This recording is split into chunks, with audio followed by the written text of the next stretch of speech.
YTN 라디오 김우성의 생생경제.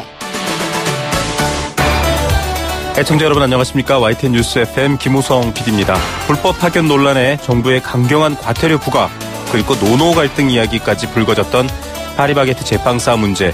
대승적 합의로 일단 접점을 찾았습니다. 어제 기자회견도 있었죠. 자회사를 통한 정규직 고용, 처우 개선 등의 합의 내용이 담겼는데요. 왜 이렇게 복잡한 고용 단계 또 환경과 문제를 안고 있어야 하는지, 해법은 어떻게 향해 가야 하는지 중앙대 이병훈 교수와 함께 짚어봅니다. 경제 톱 이슈, 오늘은 사상 최악으로 비유되고 있는 일자리 문제와 실업난 이인철 소장과 함께 짚어봅니다. 두 번째 인터뷰는 이동 노동자들의 건강과 또 쉼에 대한 이야기입니다. 오늘 아침 서울 기온이 영하 15도를 밑돌았는데요. 체감 기온은 20도 아래로 내려갔습니다. 이런 날씨에도 바깥에서 일할 수밖에 없는 사람들이 많습니다. 건설 노동자들, 이동 노동자들, 그리고 군경들이죠. 특히 이동 노동자로 일컫는 택배기사, 퀵서비스, 대리운전기사, 이분들 건강 상하기 쉬울 텐데요. 이분들을 위한 노동 환경 개선 대책, 그리고 쉼터 정보, 서울 노동권익센터 연결해서 이야기 들어봅니다. 경제 소리, 오늘은 저출산 문제에 대한 고민 많은 시대인데요. 직접 현장의 소리로 이 문제 취재해봅니다. 2018년 1월 12일 금요일 김우성의 생생경제, 지금 듣고 계신 여러분과 함께합니다.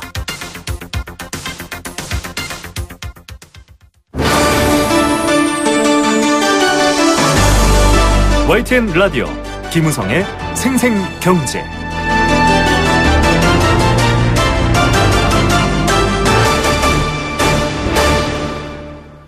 네, 첫 번째 생생 인터뷰입니다. 새 정부 출범 이후로부터 또 새해를 맞이하기까지 일자리 문제, 또 고용정책 문제, 아주 중요한 중심 정책 중에 하나입니다. 그런 이슈로 떠올랐던 게 바로 파리바게뜨 제빵기사 이야기였습니다. 불법 파견이었고요.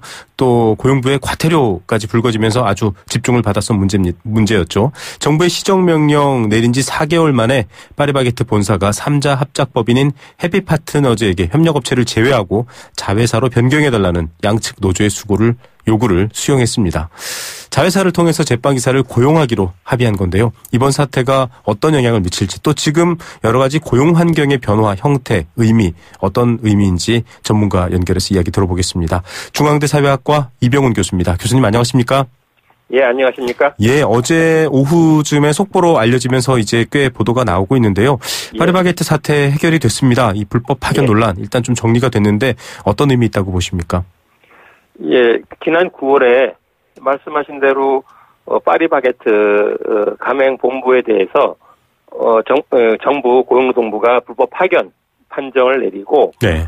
그 이후 그러다 보니까 사회적으로 큰 좀 주목거리가 됐고요. 네. 그 이후에는 그 회사하고 정부 그리고 또 가맹점주 그것도 그 제빵 기사들이 노동조합이 조직돼 있다 보니까 네네. 노사 정 간에 그리고 노노 간에 네네. 뜨거운 쟁점으로 되면서 여러 좀 그 이슈가 되어 왔고요. 네. 그러면서 그 작년까지는 그 파리바게뜨 본사 측에서는 정부 그 판정을 인정치 않아 가지고 소송까지 제기도 하고 네. 하는 가운데 또 정부는 판정이 옳다라고 하면서 또 과태료까지 매기는 그런 식으로 좀 큰 갈등의 이슈로 좀 등장이 되었는데 다행히도 네. 이번에 그 노사정 간에 일정한 좀 타협이 잘 이루어진 걸로 그렇게 판단이 됩니다. 예, 이 지난 9월부터의 과정들까지 쭉 설명해 주셨는데요. 사실 교수님, 이 파견 형태로 어떻게 보면 좀 더 열악하게 고용되어 있는 사람들이 꽤 많은데 이번에 합의안을 통해서 사실 이런 부분에 좀 많은 변화라든지 그렇죠. 혹은 참고가 될 수 있을까요? 어떻게 보십니까? 제빵기사들이 한다면 그동안에 유흥업체에 소속되어 있는 그래서 뭐 비정규직의 한 형태로 네. 분류가 될 수 있는 분들이다 보니까 고용도 불안하고 그리고 또 이분들이 그 정당에 찾아가서 자기들의 어떤 지금 처지를 또 이 불법 파견의 문제를 밝히면서 이것이 이제 고용노동부에 지정이 들어가고 현재까지 이런 사태까지 진행이 됐던 것인데요. 네네. 이번 합의를 통해 가지고 그 파리바게뜨사가 이제 자회사 방식으로 네. 회사 법인을 설립하고 이들을 다 그 자회사에 직고용 한 형태로 이제 합의가 이루어졌기 때문에 네. 그리고 또 추가로 말씀드리겠습니다만 또 이제 근로시간 단축을 통해서 또 한 200~300개 일자리가 추가로 확대해서 일자리도 늘어나고 또 일자리 질이 네. 과거의 그 비정규직에 비해서는 크게 개선되어지는 그런 의미도 있다라고 볼 수가 있겠죠. 예, 통상적으로 청취자분들이 들을 때 비정규직과 정규직을 놓고 봤을 때 이분들은 정규직이라는 좀 질 좋은 일자리로 변화되게 되겠다. 5,300명이나 되는데요. 자, 예, 그렇습니다. 이런 의미가 좀 여러 분야에도 영향을 미칠 수 있을 것 같습니다. 사실 예. 그 9월부터 좀 뭐 여러 가지 얘기들 가맹점주 입장까지 껴서 좀 사실은 복잡한 문제였음에도 불구하고 해결된 것. 예. 이 노사 간의 대화가 좀 잘 뭐 다양하게 다층적으로 이루어졌다 이런 얘기가 나왔거든요. 지금 사실 예. 앞서도 교수님께서 지적해 주셨듯이 사회 전반에 뭐 파견이든 여러 형태의 비정규직이나 열악한 일자리가 있기 때문에 이 대화가 중요할 것 같은데 어떻게 평가하십니까? 예, 노사정, 그리고 노로 간에 또 여러 쟁점이 많았기 때문에 네네. 그동안에 사실 뭐 쉽게 합의에 이르지 못하고 여러 진통도 따르게 됐었죠. 그런 가운데 아무래도 가장 큰 배경에는 그 파리 바게트 가맹본부라고 하는 그 본사에서의 입장이 무엇보다 중요하다고 생각됐을 텐데요. 아, 네. 거기에 정부가 어떻게 보면 흔들림 없이 이건 불법 파견에 네. 문제가 있으니까 직고용을 하든가 네. 아니면 직고용에 준하는 형태 해결책을 내놓지 않으면은 네네. 계속 과태료라든가 아니면 이제 법 위반에 대한 그런 이제 제재를 하겠다라고 하는 정부가 이제 강력하게 그런 조치들을 취하다 보니까 거기에 대해서 이제 법적인 소송도 취했지만은 지난 같은 신청에서 법원에서도 이제 정부 손을 들어줬고요. 네네. 그리고 여러 가지 불법 파견의 어떤 근거들이 사실들이 많이 좀 고용노동부로부터 지적을 이제 받고 있는 상황이 되다 보니까 네. 그런 상황에 이제 몰려서 네네. 파리 바게트사가 정부랑 그것도 이제 그 재판 기사들이 요구하는 방식의 어떤 좀 그 활로를 찾게끔 되어지는 그 상황이 우선적으로 좀 작용했던 것을 볼 수가 있고요. 네. 그런 가운데 재판 기사 일부의 사람들은 네네. 파리 바게트 본사에 네. 직고용되어지는 맞습니다. 정규직화를 요구했던 게 사실인데요. 네네. 근데 그 부분이 또 이제 막판에 아마 쟁점이었을 거라고 생각되는데 네. 그런 과정에 한편으로는 그 항노총 또 다른 노동자들은 지금 얘기하는 합작회사 네. 자회사 방식도 가능하다라고 네. 하면서 이제 노노 간의 이견이 있어서 여러 또 진통이 있었을 텐데 네네. 그 과정에 노동자 집방기사 노동자끼리 좀 절충이 잘 돼서 요번에 또 합의에 이르는데도 크게 좀 이바지했던 걸로 기억이 제가 이제 판단이 되고 해서 아무튼 이번 논의 과정에서는 그러니까 회사하고 정부 그리고 네. 그 노동자들끼리 해서 네. 여러 의견이 많았던 것들을 잘 좀 모아져서 이번 합의에 이런 의미 있는 그런 이제 결론까지 내려진 걸로 이렇게 판단을 하게 되는 것이죠. 예, 쭉 여러 가지 과정과 영향을 미치는 요소들을 분석해 주셨는데 역시 좀 예. 정부가 명확히 기준을 잘 잡고 있어야 된다라는 생각도 하게 되고요. 예. 일단 직접 고용은 아닙니다. 자회사고 정규직이고 또 임금도 한 16% 정도 상향, 뭐 여러 복리후생 예. 좋아진다 이런 내용이 알려지는데 결국은 또 직고용은 아니거든요. 자회사 고용인데 뭐 앞으로 좀 뒤에 좀 근본적인 이 고용 환경 얘기도 교수님께 다시 여쭙겠지만 이번에 자회사 고용된 것 물론 이제 1단계 진보는 예. 했습니다만 어떻게 보십니까? 그러니까 무엇보다도 자회사 방식의 이제 합의가 이루어진 것인데요. 네네. 그리고 합의 내용이 이후에 어떻게 잘 이행이 될 것인가. 그러니까 무엇보다 좀 중요하다는 그렇죠. 걸 강조해서 말씀을 드리게 되고요. 네. 그리고 정부가 지난 5월달에 공기업 비정규직 제로 시대를 대통령이 선언하면서 네. 비정규직 전환 정책을 지금 추진하는 가운데 이 자회사하고 직고용에 대한 그 방안을 두고 그동안에 파리 바게트 이 사례 외에도 많은 논란이 되고 있는 게 사실이거든요. 네네. 그 이유는 그동안에 자회사라고 했을 때는 이제 공공 부분도 그렇고 민간 기업도 그렇고 네. 또 다른 의리돼서 자회사에 그렇죠. 좀 소속되고 종사한다라고 하더라도 좀 안정적이지 못하고 네네. 그리고 이제 본사의 직원하고는 복지라든가 임금 격차가 상당히 크고 있죠. 네. 그러다 보니까 자회사에 대해서 이 비정규직 노동자들이 직고용된다 하더라도 자회사에 대해서 그리 반기지 않거나 큰 거부하는 입장을 보여왔어요. 네. 그렇기 때문에 그 얘기는 회사로 간다 해서 그것이 이후에 기존에 했던 모델을 되풀이한다면 또 다른 노사 간의 어떤 쟁점으로 갈등으로 표출될 수 있다는 점을 잘 인용을 해서 자회사라 하더라도 본사하고 했던 직무 가치라든가 여러 차이가 있다 한다면 그건 차별이 아니라 일정한 좀 차이가 있다라도 그건 인정이 되는데 그렇지 않고 불합리한 차별의 어떤 여러 처우라든가 아니면 자회사 운영이 지나치게 본사의 어떤 갑으로서의 어떤 전행이나 행포가 있다든가 네. 그런 방식이 된다 한다면 또 이후에 자회사라고 어렵게 타협된 내용을 둘러싸고서 또 다른 또 이제 갈등으로 나타날 수가 있기 때문에 그래서 이번 합의에서도 임금 인상이라든가 네네. 자회사를 하더라도 복지 처우 개선이라든가 네. 아니면 뭐 근로 시간을 줄인다든가 네네. 그런 이제 본사에 준하는 근로 조건을 개선하겠다라는 내용을 약속을 했기 때문에 네. 그런 점을 이제 파리바게뜨 본사 그리고 만들어진 자회사가 어떻게 잘 그 합의를 이행을 하는가 그가 우리가 좀 잘 지켜보기도 하고 노사 간에 그걸 좀 잘 점검을 해야 될 점이라고 생각합니다. 예, 이번 합의의 성과보다 더 남은 과제가 중요하다라는 지적이셨고요. 또 말씀하셨던 것처럼 사실은 직접 고용해야 될 업무를 하고 있음에도 불구하고 직고용되지 않고 좀 불합리한 노동 환경에 있었던 것들에 대한 개선도 봐야 될 것 같은데 그 전 단계에 있었을 때 사실 협력업체 상황으로 있었지 않습니까? 사실 이 문제 지금 풀리지 않아서 이것 역시 또 하나의 과제로 남았다 이런 지적들이 있던데 어떻게 단추를 풀어가야 될까요? 그 과제라기보다는 어떻게 보면 이제 이번 합의에 좀 배제된 그 집단으로서는 그동안에 재판 기사를 공급해왔던 그 협력업체, 용역업체들이 이번 합의에서는 전혀 좀 빠지다 보니까 그동안에 인력 공급을 통해서 돈벌이를 해왔던 사람들로서는 사실 사업이 막히는 셈이 되는 것이죠. 그래서 그분들이 불가피하게 이번 합의에서는 어떻게 보면 이제 피해자가 되는 것인데요.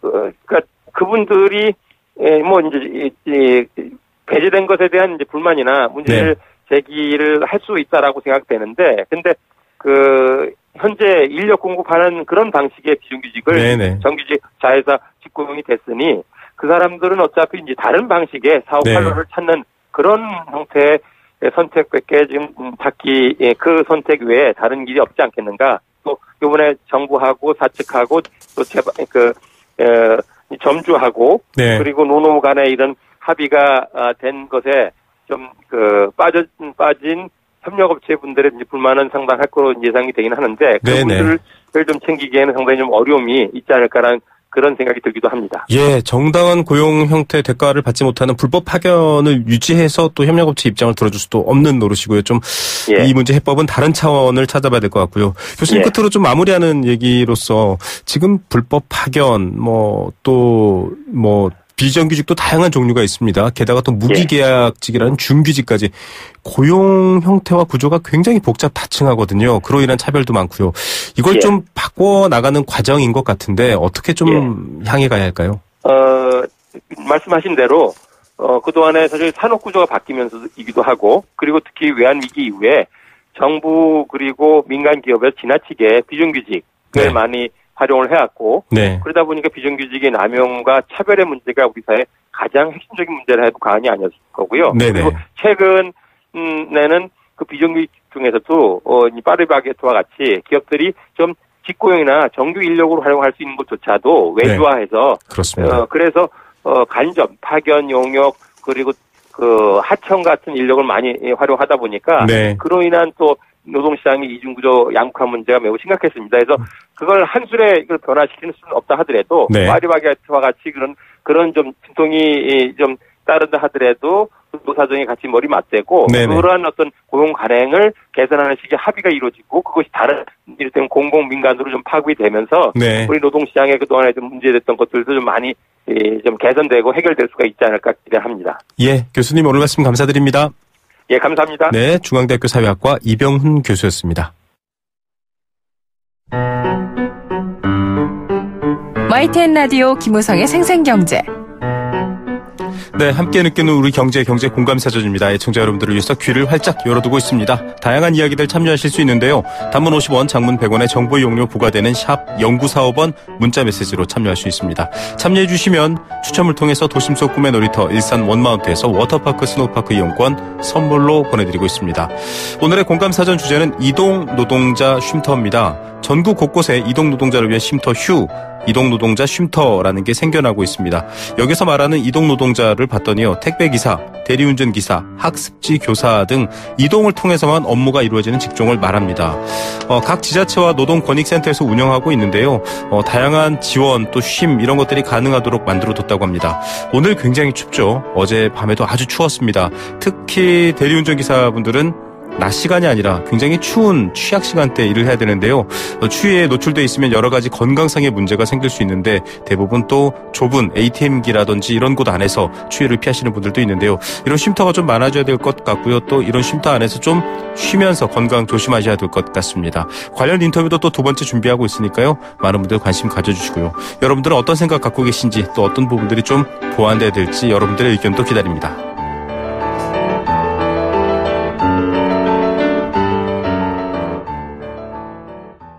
네, 생생경제일부 포스코와 함께했습니다. 캠페인 하나 듣고요. 이번 주 주요 경제 이슈들 정리해드립니다.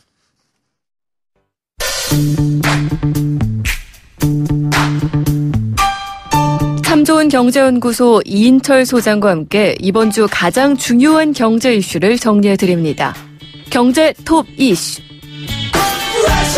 네, 매일매일 뉴스를 보고 듣는다 생각하실 텐데요. 사실 이슈의 깊이를 보면 매주 건져지는 이슈가 더 깊이 있고 또 오래 가는 경우가 많습니다. 그 이면을 또 찬찬히 짚어보는 시간. 오늘도 참 좋은 경제연구소 이인철 소장 스튜디오에 모셔서 얘기 들어봅니다. 안녕하십니까, 소장님? 예, 안녕하세요. 바깥이 많이 추운데 혹시 올 때 춥진 않으셨는지요? 괜찮습니다. 예. 자, 청년 실업률 이야기 오늘 꺼낸다고 하셨는데요. 저희 화요일 연결을 하는 최백은 교수 같은 경우는 이 문제를 국가적 재난 수준 이렇게 계속 표현을 하시는데 지금도 어렵죠. 실업률 어떻습니까? 현 정부의 어떤 이 아픈 손가락 두 개를 꼽으라면 일자리 문제, 부동산 문제입니다. 네.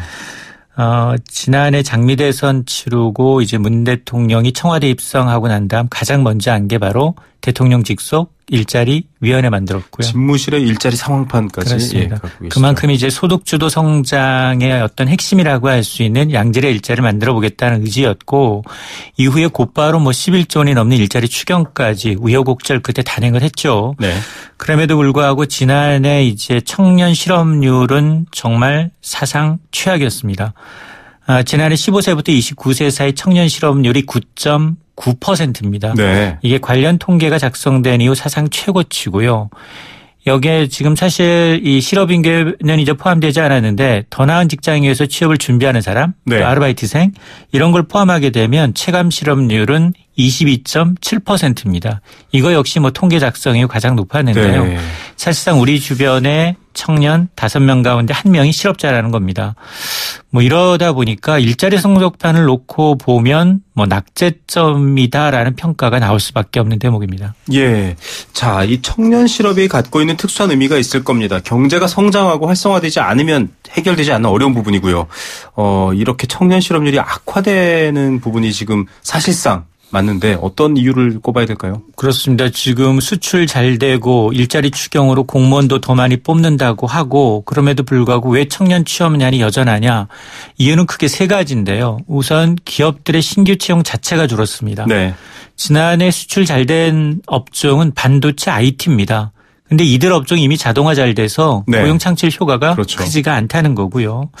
두 번째가 인구 구조학적인 문제예요. 네. 20대 경제활동 인구가 전체적으로 줄고 있는데 네. 취업자도 동시에 줄어들 수밖에 없는 구조입니다. 네. 즉 저출산 고령화가 이 생산 가능 인구를 줄어서 우리 경제 중추 역할을 할 이 허리 부분이 크게 부실하다는 거고 네네. 세 번째가 정부 정책의 역설입니다. 정부가 지금 공공부문 일자리 확대를 본격적으로 추진하다 보니까 네. 이제 공무원 시험 준비해야 되겠다라는 맞아요. 질문이들이 늘고 있다는 게 네. 인정하기는 싫지만 이런 이제 일정 부분 청년 실업률 상승에 일정 부분 영향을 미친 게 사실입니다. 예. 국가가 가장 착한 고용주다 이런 말이 나오는 상황인데요. 해결해야 될 문제점들이 여러 가지가 많은데 일단 공무원 채용 부분으로 몰리는 것도 막을 수 없는 상황이고 참 고민입니다. 올해 기업들 채용, 사실 기업 채용이 과거에는 저희 부모님 세대만 해도 굉장히 그 경제의 어떤 호황의 힘을 얻었었는데 지금 아주 안 좋잖아요. 어떻습니까? 맞습니다. 올해 채용 시장도 불투명한데요.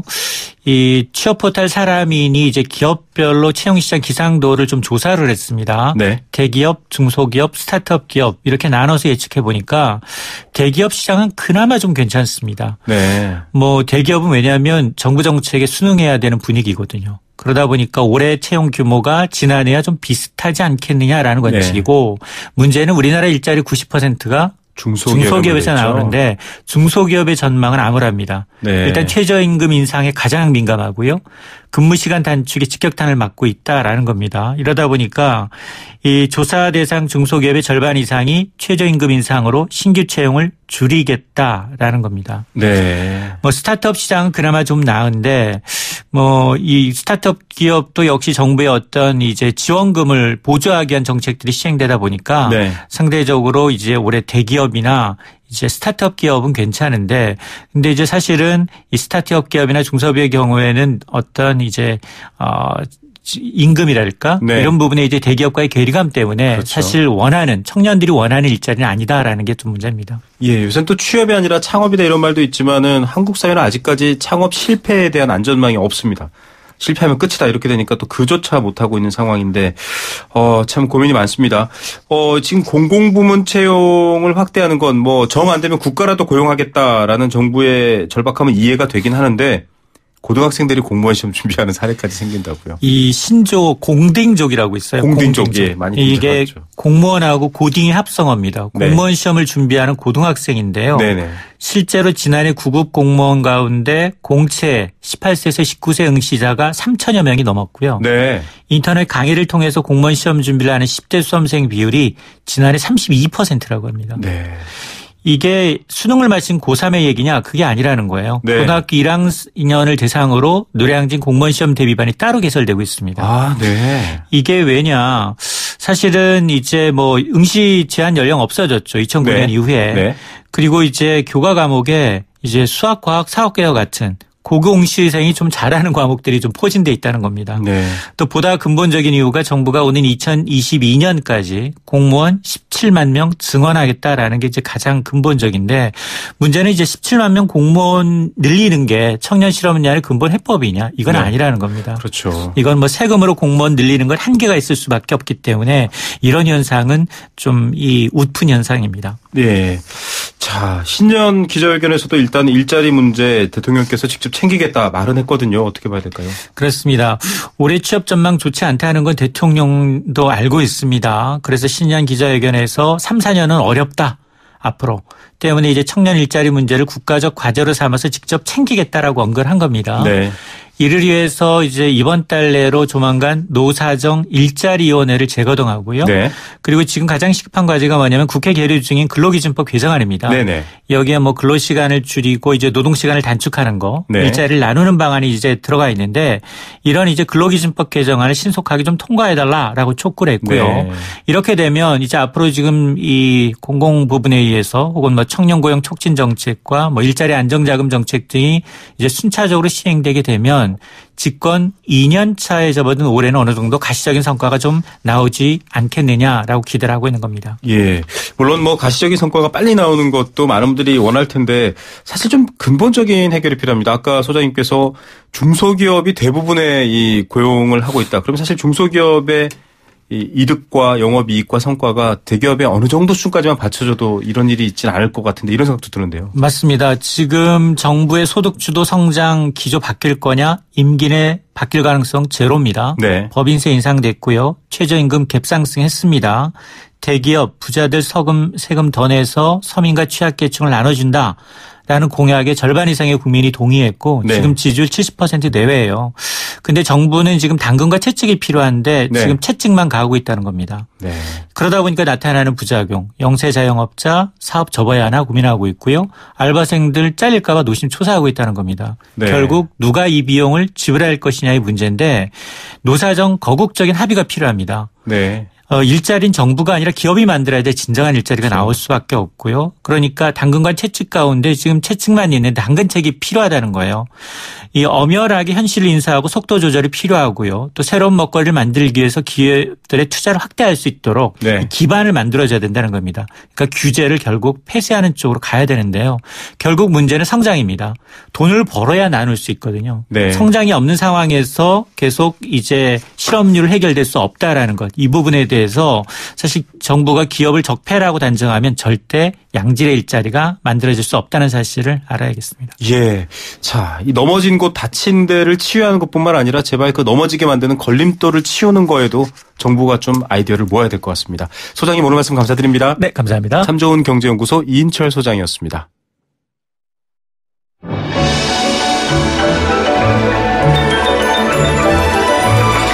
오늘의 경제를 들여다보는 시원한 창. YTN 라디오 김우성의 생생경제. 생생인터뷰.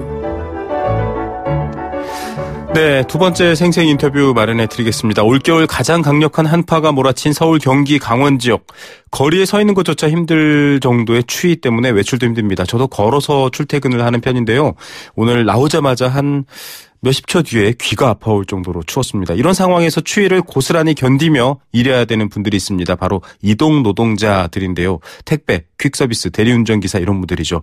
바깥에서 일을 해야 되는 건설 노동자나 군경도 마찬가지의 어려움을 겪습니다.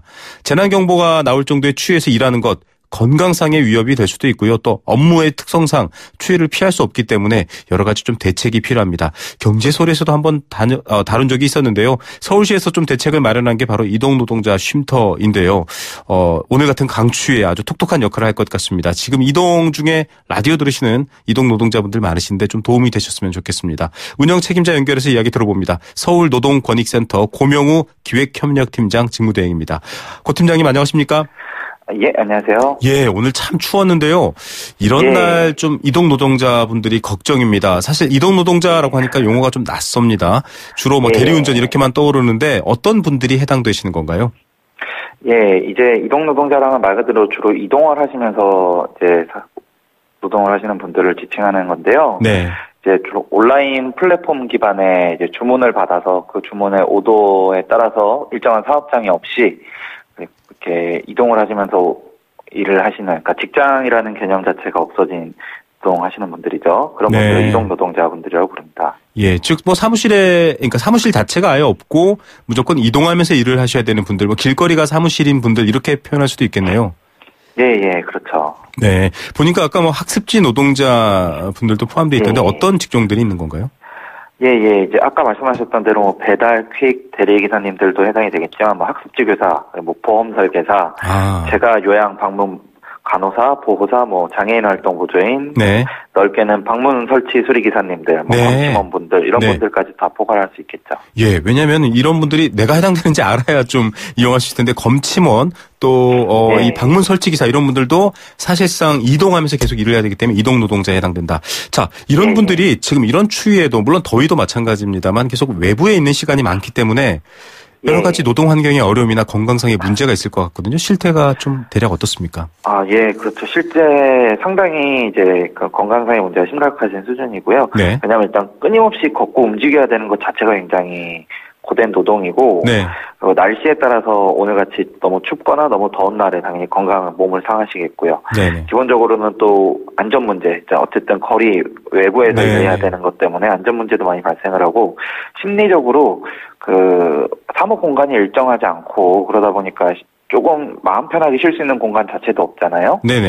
그래서 심리적인 이제 압박감도 굉장히 심하고, 그래서 우울증이나 스트레스 같은 것도 굉장히 많이 시달리시는 편이고요. 이제 특히 야간 노동을 하셔야 되는 경우에는 뭐 더더욱 더 그런 문제들이 심각한 상황입니다. 예, 이게 어떤 여러 가지 심리적인 부분들도 있기 때문에 물론 이제 사회가 이런 환경에 계신 분들하고 좀 같이 고민을 나누고 좀 해결해 나가야 될 텐데, 서울시가 이런 것들을 위한 정책들을 좀 내놔서 물론 서울시뿐만 아니라 다른 곳에도 있지만 이동 노동자 쉼터 만들어졌거든요. 조금 알려져 있긴 한데 이 정책의 배경 또 정확히 제공하고 있는 뭐 서비스라고 표현하면 좀 그렇습니다만 이런 것들 어떤 건지 좀 알아야 될 것 같은데요. 예, 일단 요 이동노동자 쉼터는 2015년에 이제 서울시에서 노동정책 기본계획이라는 걸 발표를 하면서 그 이동 근로자 24시간 쉼터 조성 등 근로여건 개선 사업을 추진하겠다라고 언론에 발표를 했습니다. 그래서 이제 그 서울시 노동정책과 이제 노동정책을 수행하는 민간 위탁기관인 저희 서울노동권익센터에서 이동노동 종사자 지원 방안 연구라는 연구를 통해서 여러 가지 이제 정책 제안을 하게 됐고요. 그러면서 이제 그 중에 일부로 이제 이동노동자들에게 쉼터가 필요하다. 그 쉼터를 그래서 서울시가 해결할 수 있는 그 지원해줄 수 있는 게 뭘까 고민을 하다가 이제 쉼터 개소를 하게 되어서 네. 지금은 한 3개 정도 쉼터를 운영을 하고 있고요. 예. 뭐 기본적으로 쉼터에서 1차적으로 제공하는 쉼 공간, 그러니까 따뜻하고 안전하고 네. 편안한 공간 네. 제공을 하고 있고요. 그리고 이제 이동하시는 분들이다 보니 자기의 시간을 내서 이제 저희가 일반적으로 이용하는 공공행정 서비스를 이용하시기가 굉장히 어렵습니다. 맞아요. 은행 한번 가기 어려울 것 같아요. 그렇죠. 네. 그리고 또 자기 업무 동선하고 맞아야만 갈 수 있는 거고 그게 자기 마음대로 조정이 또 안 되잖아요. 네네. 그리고 또 이제 야간에 이동하시는 대리기사님들 같은 경우에는 특히나 더더욱 그래요. 이제 네. 주간에는 이제 주무셔야 되는 시간이다 보니 쉬어야 되니까, 네. 저희가 이제 소위 9 to 6라고 하잖아요. 네네. 아침 9시부터 저녁 6시까지 통상적인 근무 시간. 네. 예, 그렇죠. 이 9 to 6에서 이루어지는 행정복지 시스템을 전혀 이용하실 수가 없어요. 네. 예, 해 지면 일어나시고 해 뜨면 주무시다 보니 이제 그런 것들에 대한 기초적인 행정 그리고 복지 서비스를 저희가 제공을 하고 있어요. 네. 근로자 건강센터 업무 협약을 해서 건강 상담, 건강 교실을 열어서 건강 체크를 하고 있고, 네네. 뭐 금융 서비스, 금융복지센터와 함께 금융 상담을 하고 있고, 네. LH와 함께 주거 상담, 그리고 이제 법률 상담, 전직 교육, 인문학 교육 이런 것들을 진행을 하고 있습니다. 예, 정말 뭐 많은 얘기를 하고 있네요. 혹시 병원이 있지는 않죠? 예, 이게 병원은 저희가 없고요. 병원에는 이제 저희가 상담을 통해서 네. 병원에 진찰을 가셔야 한다 하면은 그렇게 안내를 드리고 꼭 가시도록 제가 하고 있습니다. 예, 저희가 또 이 택배 일을 하시는 분들과도 인터뷰를 했는데 사전 취재를 하면서 그런 얘기를 들었었거든요. 감기가 심해서 뭐 목소리가 안 나와서 어떡하냐라고 하시길래 아니 병원 가셔야지라고 했더니 병원은 낮에 못 가고 밤에 가려고 하면 병원이 문을 닫고 이런 얘기를 하셔서 그렇죠. 이거 참 심각한 문제인데 걱정을 했는데 역시 이런 좀 지원도 있다라는 거 알면 좋을 것 같고요. 많이들 이용하고 계시나요, 지금까지? 예, 이제 작년에만 한 1만여 명 이용을 하셨는데, 올해는 이제 3개월로 늘면서, 네. 22,000명 이상, 2017년에 22,000명 이상을 돌파하셨고, 네네. 뭐 올해도 이제 그 정도보다 좀 더 늘어나지 않을까, 점점 알려져서, 네. 많이 늘 것 같습니다. 예, 다양한 정보 지원, 또 이동하는 특성상 안 되는 부분까지 좀 도와준다고 하니까 지금 듣고 계신 분들 중에 도움이 되시면 좋을 것 같고요. 아직 세 곳 뿐이잖아요, 서울에. 지금 1, 2, 3호점까지 저희가 소개를 해드린 적이 있는데 좀 아쉽다는 생각이 들면서도 그나마 다행입니다만 정확한 위치, 이용 방법, 또 기준 뭐 이런 것 좀 알려주시면 좋을 것 같아요. 예, 뭐 이용 방법은 뭐 따로 없이 그냥 오셔서 쉬시면 되고요. 네. 이동 노동 하시는 분이라면 누구나 다 오셔서 쉬실 수 있고, 네. 여성 전용 쉼터도 3군데 쉼터 모두 다 구비가 돼 있어서 네. 오시면 이제 뭐 심리적으로 좀 안정감 있는 곳에서 쉬실 수 있게 돼 있고, 제가 상담실도 구비를 해놔서 언제든지 또 이제 그런 기초 상담이 필요하시면 네. 상담을 진행하실 수 있습니다. 네. 자, 이 뭐 검침원 분들, 특히 이런 분들은 여성분들도 많으시고요. 여성분들은 또 약간 프라이버시가 있기 때문에 쉬는 공간이 별도로 표현한 데 다 있다고 합니다. 또 아까 말씀드린 설치 기사분들 다 이동 노동자에 해당됩니다. 좀 춥거나 뭐 근데 지금 5830님 저희 청취자분이 문자를 주셨는데요. 쉼터 참 좋은데 쉼터에 갈 시간조차 없는 현실이 더 문제입니다. 회사에서 이분들이 잠시라도 쉴 수 있는 여유를 좀 만들어줘야 된다라는 얘기인데 참 마음 아픈 맞아요. 얘기네요. 예, 사실이 그렇습니다. 그렇죠. 쉼터보다는 여길 갈 시간 자체를 안 주는 상황이 문제인데 어떻습니까? 앞으로 좀 뭐 더 많이 생겨야 되기도 하겠지만 이런 열악한 외부에서 일하시는 분들을 위한 좀 계획 또 방향 이런 추진 계획 같은 것들이 나온 부분들이 있나요? 예. 방금 이제 문자 주신 분께서 정확한 부분을 짚어주셨는데요. 네네. 쉼터가 분명히 이렇게 쉼터 공간을 제공하고 이런 서비스를 제공하긴 하지만 근본적으로는 여기 올 시간도 없으신 분들 그리고 이쪽으로 거쳐가는 동선이 아니면은 사실 오시기가 힘들잖아요. 그렇죠. 네. 그래서 단순한 휴게 공간 제공으로는 한계가 있고 네네. 이분들을 위한 근본적인 좀 정책 변화 같은 것들을 이끌어내야 되는데 네. 그러려면 당연히 이제 이 이동 노동하시는 분들의 특성에 맞는 네. 연구 실태 조사 같은 것들도 필요하고 정책 대안도 해야 되고 그래서 법을 만들고 개선을 하는 방안도 좀 많이 고민을 해봐야 될 것 같아서 그런 것들로 이제 저희가 좀 이제 방향을 잡고 그쪽으로 사업을 좀 더 열심히 추진을 해보도록 하겠습니다. 네, 근본적인 환경 개선 쪽에 좀 더 힘을 싣겠다 이런 말씀이셨고요. 저는 듣다 보니까 이렇게 좀 커다란 버스 한 대 정도 잠깐 따뜻한 물 마시고 쉴 수 있는 것만 필요한 분들도 있거든요. 좀 이동하면서 서비스해 주시면 어떨까 이런 생각도 드네요. 네, 알겠습니다. 그런 것도 저희가 고민해보고 있습니다. 네, 오늘 말씀 감사드립니다. 예, 감사합니다. 네, 서울노동권익센터 고명우 기획협력팀장이었습니다.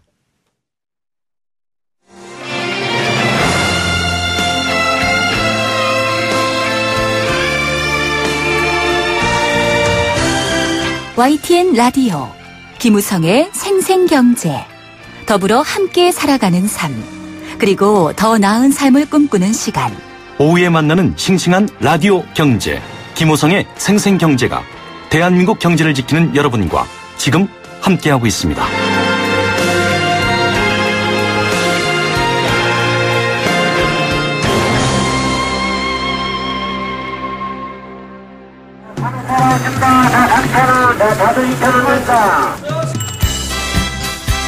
우리 삶의 경제 현장을 들려드립니다. 생생경제, 경제의 소리. 네, 발로 뛰어서 직접 경제 현장의 다양한 소리들을 전해주는 코너라고 늘 소개해드리고 있는데 이렇게 날씨가 추울 땐 참 이런 소개하기가 죄송해요. 많이 춥지는 않으셨나요? 많이 추운데요. 옷을 네. 정말 두툼하게 입고 활동하고 있습니다. 예, 자 두툼하게 옷을 입고도 꼭 그 현장을 다녀오는 김미란 경제캐스터 스튜디오에 함께 나와 있습니다. 오늘 어디 다녀오셨습니까? 네, 최근 몇 년 사이 고령화, 저출산의 문제가 심각해지고 있는데요. 네. 결혼을 해서 부부에게 첫 아이의 탄생은 그 존재만으로도 정말 큰 기쁨이고요. 내 아이가 건강하게 자라는 과정 하나하나가 정말 소중하고 큰 행복감을 경험하게 하죠. 그렇죠. 하지만 저출산의 문제가 심각해지고 있고요. 대책들이 나오고 있지만 해결이 안 되는 게 큰 과제입니다. 네. 한 문화센터의 놀이 수업장을 찾아가서 아이들을 만나보고요. 직접 좀 부모님의 이야기를 들어봤습니다. 네. 먼저 유아들이 즐겁게 뛰어노는 소리를 만나보시죠. 네. 지금부터 선생님 맞추는 비타민 줄게요.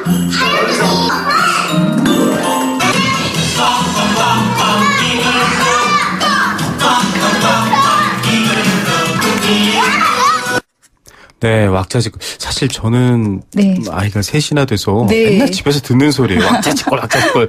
좀 뭔가 사람 사는 냄새 난다. 어른들이 네. 이렇게 얘기하시기도 하더라고요. 네, 부모님들은 아이들이 해맑게 웃는 모습만 봐도 정말 행복해지는데요. 네. 이 통계청 발표 자료에 따르면 2012년 출생아 수가 48명만 대비 네. 지난해 출생아 수는 40만 명. 아. 이 합계 출산율이 1.7명 정도로 최하 수준을 기록하고 있습니다. 네. 이 부부 한 명꼴당 한 명 내외를 지금 낳고 있는 모습인데요. 네. 경제협력기구 회원국 중 저출산의 현실을 그대로 좀 보여주고 있습니다. 2012년도에 48만 명, 2017년도에 40만. 이게 벌써 5년 사이에 8만 명이 뚝 떨어졌습니다. 그리고 두 사람이 1.17명 낳으면 장기적으로 계속 인구가 줄어드는 네, 건데 맞아요. 네. 참 이게 단지 부부들이 낳자 안 낳자 이 의지만의 문제가 아닌 것 같아요. 네, 해결 방안으로 각 지자체마다 출산 장려금 지원들이 확대가 되고 있는데요. 하지만 여성이 아이를 낳고 육아와 일을 균형지게 이룰 수 있는 근본적인 좀 대책이 필요합니다. 네. 임금과 노동 환경의 문제도 있고요. 아이를 키우는 보육과 교육 과정에서 맞습니다. 많은 어려움이 있습니다. 일과 육아를 병행하는 것이 좀처럼 쉬운 것은 아닌데요. 네. 워킹맘들이 겪고 있는 고충을 직접 들어보시죠. 네. 근데 솔직히 전문직 아니고서야 공장에서 생산직을 한다고 해도 다 잔업에 야근에 솔직히 토요일도 근무해야 되는 회사들도 엄청 많잖아요. 근데 아이를 키우다 보면 아플 때 또 달려가야 되고 달려갈 수밖에 없잖아요. 아이가 아픈데 일을 하는 것보다는 맞는 파트타임 자리가 거의 없어요. 정말 하늘의 별 따기로 없어요. 출근물을 하고 싶어도 애기 때문에 못하니까 지금 거의 알바 개념으로 지금 4시간만 하고 있는 거예요. 퇴근도 딱 5시 퇴근인데 다 뭐 일을 그때까지 끝마칠 수 있는 일이 아니에요. 그러니 맨날 6시 넘어서 출퇴근 시간이 딱 정해져도 그게 안 된다는 거 우리나라 현실은. 저희 상시 감시 근로자라 육아휴직이 택이 안 나와요. 제가 다니고 있는 회사에서는 당직 근무를 쓰는 업무다 보니까 그게 포함이 안 되는 걸로 알고 있어요. 이 집을 이렇게 얘기를 들어보면 보통 7시 반까지라고 필수라고 알고 있는데 대부분 아이들이 이제 할머니가 보육을 하거나 아니면 엄마들이 보육을 하면 늦어야 5시 안에는 거의 애들이 다 가요. 종일반으로 한 4시 반쯤에만 가도 신발이 몇 개 안 남아있어요. 현 시스템에서 믿고 맡길 수 있는 시스템을 더 만들어줬으면 좋겠어요. 시간을 짧게 해가지고 워킹맘을 고용한다든지 이렇게 하는 것도 좋을 것 같아요. 예, 사실 지금 대책이 나온 부분들도 있고요. 저도 이 얘기하시는 분들 얘기 들을 때마다 정말 네. 남의 얘기 같지가 않은데 안타까운 거는 지금 인터뷰해 주신 이분들이 경제적으로 사회적으로 되게 많은 생산성과 좋은 일을 할 수 있는 분들인데 네. 아이한테 물론 아이를 보는 것도 중요합니다만 이게 왜 이분들의 몫이어야만 하냐라는 생각이 있는데 퇴근 시간 문제도 아까 나오더라고요. 결국 보육 문제가 불거지는 거네요. 네, 그렇습니다. 어린이집 이후에 좀 돌보미 서비스나 조부모님에게 부탁을 하게 되는데요. 네. 하지만 이 돌보미 서비스는 신청을 해도 대기 시간이 길고 이 자격 조건이 해당이 안 돼서 포기하는 경우가 많다고 합니다. 네네. 새로 출범한 저출산 고령사업위원회에 따르면 미취학 아동을 둔 부모의 근로시간을 3시간 정도 단축하는 방안을 추진하고 있는데요. 네네. 육아기 동안 오전 10시에 좀 출근을 해서 오후 4시에 퇴근하는 지원을 마련할 계획이라고 합니다. 네, 아이가 한창 자라는 동안에 좀 근로시간을 조정해 준다 이야기인데 이 육아휴직이나 뭐 육아휴직 후 복직 이런 제도들도 있지 않나요?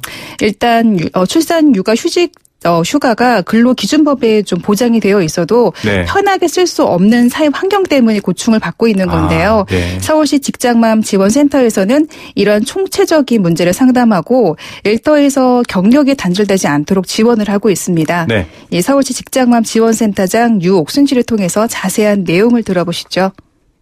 서울시 직장맘 지원센터는 직장을 다니고 있는 기혼 여성 노동자들이 출산 휴가와 육아 휴가를 쓰기 위해서 굉장히 어려움을 겪고 있거든요. 그래서 그런 부분에 대해서 지원하기도 하고 궁극적으로는 경력 단절을 겪지 않도록 하는데 저희가 지원하고 있습니다. 그래서 3고충 예방 사업이라고 해서 본인의 직장 내에서 겪는 고충과 가족관계에서 겪는 고충과 개인의 고충을 상담해드리고 있는 곳입니다. 자문위원으로도 전문 노무사와 변호사분들을 많이 모시고 있어서 그래서 만약에 소송이 걸릴 수 있는 일이 있으면 그것도 동시에 저희가 지원해드리고 있습니다. 일단 돌봄 제도에 대해서는 또 지자체마다 조금씩 다를 수가 있기 때문에 직장 여성들이 거기에 대한 정보도 좀 어렵고 그래서 저희가 이제 그런 정보 제공까지 해주고 있는데 세대고 가게 예, 지금 다양한 대책이 서울시에서는 또 직장맘 지원센터가 있고요. 좀 마련돼 있다라고 하는데 실제로 쓸 수 있는지 또 이게 여러 가지 지원 제도는 고용보험이 가입돼 있는 직장인 경우가 많거든요.